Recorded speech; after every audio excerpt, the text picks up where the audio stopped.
اللہ کے محبوب علیہ السلام سے پوچھا گیا کہ سب سے اچھا ایمان کس کا ہے؟ فرمایا سب سے اچھا اور کامل ایمان اس کا ہے جس کے اخلاق اچھے ہیں، جو بات اچھی کرتا ہے، جو لوگوں کے برائیوں کی ٹو میں نہیں رہتا، جو لوگوں کو اذیت نہیں پہنچاتا، جس کی طبع میں حیا ہے، جس کی طبیعت میں وفا ہے، جس کے انداز کے اندر محبت ہے، مروت ہے، بھائی چارہ ہے، حسن سلوک ہے، رواداری ہے، ان چیزوں سے مل کے اخلاق بنتا ہے، اچھی عادتوں سے اخلاق بنتا ہے، رویوں سے اخلاق بنتا ہے، لوگوں کے بارے میں اچھا سوچنے سے اخلاق بنتا ہے۔ تو اچھے خلق رکھنے والا شخص اچھے ایمان کا حامل ہے۔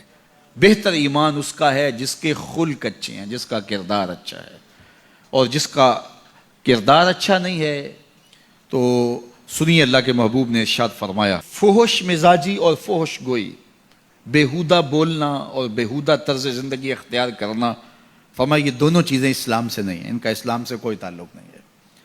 اسلام تو لطیف دین ہے، اسلام تو خوبصورت دین ہے، اسلام تو دین محبت ہے۔ فرمایا تم میں سے سب سے اچھا اسلام اس کا ہے جس کے خلق اچھے ہیں۔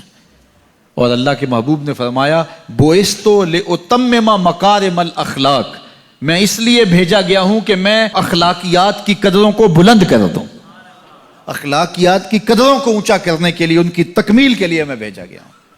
اور اللہ کے محبوب کے اخلاق ایسے ہیں کہ خود میرا رب کہتا ہے انک لعلی خلق عظیم، محبوب تیرے خلق عظیم ہیں۔ تو جس کے خلق کو میرے رب نے بھی عظیم کہا، وہ خلق کتنے عظیم ہوں گے۔ اللہ اکبر۔ حضرت سیدنا انس بن مالک رضی اللہ تعالیٰ عنہ فرماتے ہیں 10 سال میں نے حضور کی خدمت کی ہے، اور 10 سال میں ایک بار بھی ایسا نہیں ہوا کہ میرے حضور نے مجھے جھڑکا ہو۔ کیا محبت تھی، کیا پیار تھا، کیا خلق تھا۔ خلق اودے نے مولئی دنیا، خلق اودے نے مولئی دنیا، کوئی ورلائی جان بچاوے، آزم ایڈا سونا ماہی سنو کدرے نظر نہ۔ کچھ ان کے خلق نے، کچھ ان کے کردار نے کر لی، مسخر ساری دنیا شہ ابرار نے کر لی۔ تو اچھے اخلاق کا حامل جب بندہ ہوگا، اس کا ایمان کامل ہوگا اور اس کا ایمان اچھا ہوگا۔ تو نامہ اعمال میں جو عمل ڈالے جائیں گے، جو ترازو پہ میزان پر جو عمل ڈالے جائیں گے، سب سے وزنی عمل نماز نہیں ہوگا، روزہ نہیں ہوگا۔ سب سے وزنی عمل کون ہوگا؟ جو پلڑے کو جھکا دے گا، وہ حسن خلق ہے۔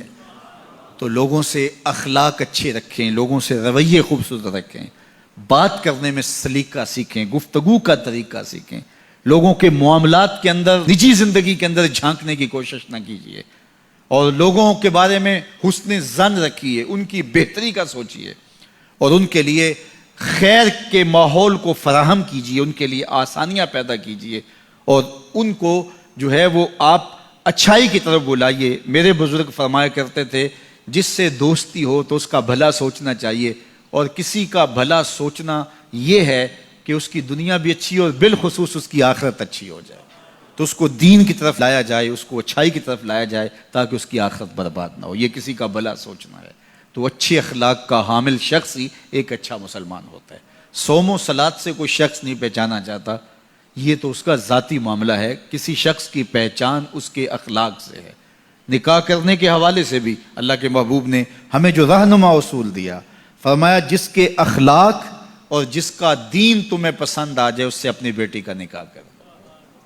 تو وہاں دولت دیکھنے کی تلقین نہیں کی گئی۔ اگر یہ قدریں ہوں گی ہماری، ایک دوسرے سے جڑنے کی، ایک دوسرے سے قریب ہونے کی، رشتہ داریاں کرنے کی، تو پھر اچھا معاشرہ تشکیل پائے گا۔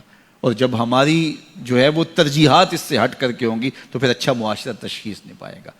آج اس سے تعلق جوڑا جاتا ہے جس کے پاس دولت کی کثرت ہو یا کوئی صاحب اقتدار ہو، تو لوگ اس سے تعلق رکھتے ہیں، چاہے اس کے اخلاق کتنے ہی برے کیوں نہ ہوں، اس کے رویے کتنے ہی تلخ کیوں نہ ہوں۔